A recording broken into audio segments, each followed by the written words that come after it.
I'm sure you can't wait to the discussion that's chaired by Richard. But my job here before you today is just to run through the legal framework for corporate governance very quickly. As most of you are actually aware, the corporate governance regulatory framework is both comprised of the legal and quasi-legal regulations. Firstly, Companies Act, Securities and Futures Act for applicable to listcos, and the Singapore Exchange Listing Manual. There is, of course, as Benjamin flagged, the Code of Corporate Governance, and I point out the practice guidance issued by the Monetary Authority of Singapore. The Companies Act really is the principal piece of legislation that applies to all companies incorporated in Singapore and in some instances to foreign corporations with businesses in Singapore. And it stipulates exactly how companies are governed alongside common law. The companies listed on this Singapore Exchange, of course, there is a listing manual, and they are subject to continuing obligations in the form of listing rules in the listing manual. The SFA enforces, of course, the disclosure requirements of the listing manual by making it an offense for a listed company to intentionally or recklessly fail to meet its disclosure obligations. The SFA, of course, also empowers the SGX to apply to the courts for a court order to enforce compliance with the listing rules. Leaving that aside, much has been said about the codes and best practice guidelines. You would already mostly be familiar with the Code of Corporate Governance and the accompanying practice guidance issued by the MAS. The code was, of course, issued first a long time ago, almost 20 over years ago in March 2021, and have gone through various iterations. Under the latest iteration, for those that are not in tune of the codes, it's a comply or explain approach, right? So the listed companies are expected to comply with the provisions of the code, and variations from the provisions are acceptable, but only to the extent that the companies explicitly state and explain how their practices are consistent with the aim and philosophy underlying the code. And under the listing manual, it's made clear that the listed company must comply with the principles of the code. So that much for the legal and quasi-legal regulation and the codes. There are three aspects to the regulatory mechanisms relating to the structure and control of the companies. First, they regulate the provision of access to information on the shareholding and organizational structure of a company. For example, companies have to keep registers. Listed companies have to maintain records of substantial shareholders and report changes thereto. There is also the aspect of demarcating the respective roles of management and owners in the business venture. So, for example, business of a company shall be managed by directors, and directors have the powers vested in them by the Constitution. Owners generally cannot override management decisions, but of course can replace the board and retain some powers exercisable at general meetings. So that's the structure by which the powers and roles are demarcated. Finally, there is also the protection against abuse of controlling power under general law, where shareholders, for example, of unlisted companies can commence statutory derivative actions to sue on behalf of the company if the directors refuse to act. And of course, there is also relief that can be sought from the courts for oppressive conduct. As to general powers to manage a company, that's of course vested in the directors. The law, however, does not ask for any substantial qualifications, and it generally prescribes that the requirement for such a person must be of a legal age capacity. The circumstances where they may be disqualified are also provided for. And of course, as you would know, members of a public company have a right to remove the directors regardless of the provisions in the Constitution. And by members here, we refer to shareholders. More importantly, directors are under duty, both at common law and under the Companies Act, to act honestly with reasonable care, skill, diligence, in good faith in the interest of the company, to use power for the proper purposes, to avoid conflicts of interest. I think most pertinently here, leaving the situation of outright fraud perpetrated by any director would be really the duty to act with reasonable care, skill, and diligence in the context of seeking to prevent fraud and adopting best practices aimed at that objective.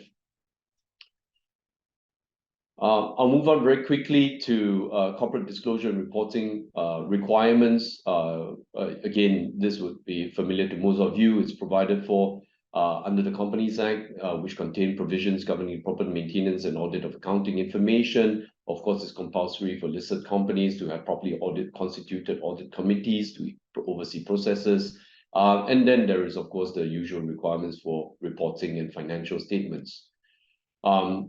Just highlighting some aspects of the code, I won't go through it. It deals, of course, with 13 principles. It lays out 13 principles ranging from touching on board matters, remuneration, accountability, audit, shareholder rights, and engagement.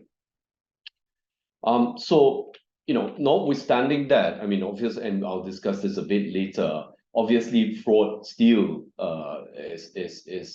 is a difficulty, a disease that has permeated corporations throughout the globe, notwithstanding the legal frameworks and how strong it is. Does whistleblowing policies help? May it help? And I think Benjamin had referenced this earlier in his presentation. So let's take a look at the whistleblowing framework that we have in Singapore. So notably, there's no universal whistleblower protection legislation in Singapore that protects informants. There is no equivalent of the US Dodd-Frank provisions, which provide for a substantial cut of recoveries arising from successful prosecutions to be awarded to the whistleblowers. It's more nuanced in Singapore and more specific. Whistleblowers are protected through various pieces of legislation targeted at specific groups, Prevention of Corruption Act in relation to corruption offences, Workplace Safety Health Act in relation to to prevent workmen injuries, Companies Act, and the Misuse of Drugs Act. As far as public markets regulations are concerned, the SGX regulation does require listed companies, of course, as you would be aware, to maintain a whistleblowing policy and explain how they maintain independent oversight over it and protect whistleblowers' identities. Likewise, MAS requires FIs to establish formal whistleblowing programs. In certain situations, individuals and corporations must report information they possess or be liable for an offense. So in that sense, it compels whistleblowing. For example, more pertinently against the backdrop of the money laundering news that we've been reading in the press for the last couple of weeks, the law, in fact, obligates certain individuals and corporations to report the information that they possess into any suspected money laundering offense. But as I said, there are limitations as to the protection. It does not cover informers working in private companies and government agencies otherwise than in those specific instances. Informers who flag general wrongdoing in the workplace, forgery, misappropriation, collusion. There is no specific whistleblowing legislation in relation to that. And where there is protection, the type of protection afforded is not exactly consistent, and it varies from legislation to legislation. And there is no express provision that reduces criminal sentences of whistleblowers, let alone a point that Benjamin pointed out earlier, that awards a cut of recoveries as a result of successful prosecution in favor of whistleblowers to the tunes of tens of millions, as you would have read from cases in the US. So that much for whistleblowing, but what we do know is that part of the corporate governance framework also includes the legal implications of corporations and its management if they are engaged in fraud, and it seeks to impose a deterrent effect. So corporate fraud in Singapore includes offences includes criminal liability under the penal code, such as offences including theft, dishonest misappropriation, so on and so forth. The Companies Act, of course, sets out various corporate fraud offences, such as making false and misleading statements, false reports, fraud by officers, and breaching directors' duties.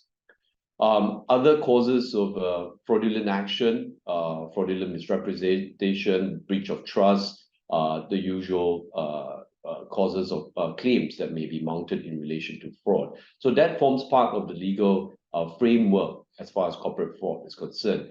There is, of course, insofar as corporate fraud is connected with insider dealing and market abuse, most of us will be familiar that the SFA is quite comprehensive in dealing with those types of wrongful actions. I segue into directors' duties, just to highlight that directors, of course, have set statutory duties under the Companies Act in relation to which gives rise to liability for breach of his or her statutory duties to act honestly, reasonable diligence in the discharge of his or her duties, or if there is improper use of position as an officer of the company, it will attract both civil and criminal liability. So despite all of that, as the title of my slide now says, the stubbornness of fraud, right? We still have difficulties with compliance and regulatory challenges, not only in Singapore, but of course the key financial centers and business centers across the globe. Some examples in Singapore, the collapse of Hin Leong Trading, the Skills Future Singapore fraud, NV Global fraud, not public, but similarly a massive one. In foreign jurisdictions, more recently Wirecard, emanating from Malaysia, 1MDB, and of course the recent FTX collapse in the US in relation to crypto. Pertinently, there is increasing attention being paid to ESG securities fraud, and I just wanted to focus a bit of the time here on that. ESG disclosures are increasingly being issued by public companies to investors, and there has been a case of Veil SA where there has been an SEC complaint alleging that Veil SA had committed securities fraud representing intentionally misleading information in its annual sustainability reports and investor presentations as far as ESG is concerned. It resulted in several misleading reports asserting that the dam was safe, etc., and when in fact actually the dam collapsed, resulting in 12 million tons of mining waste and death toll of 270.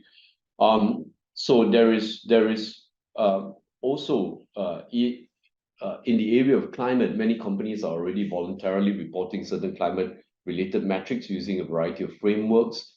Some of these metrics could be subject to regulatory requirements. Such metrics, for example, can include greenhouse gas emissions, use of renewable energy, and so on and so forth.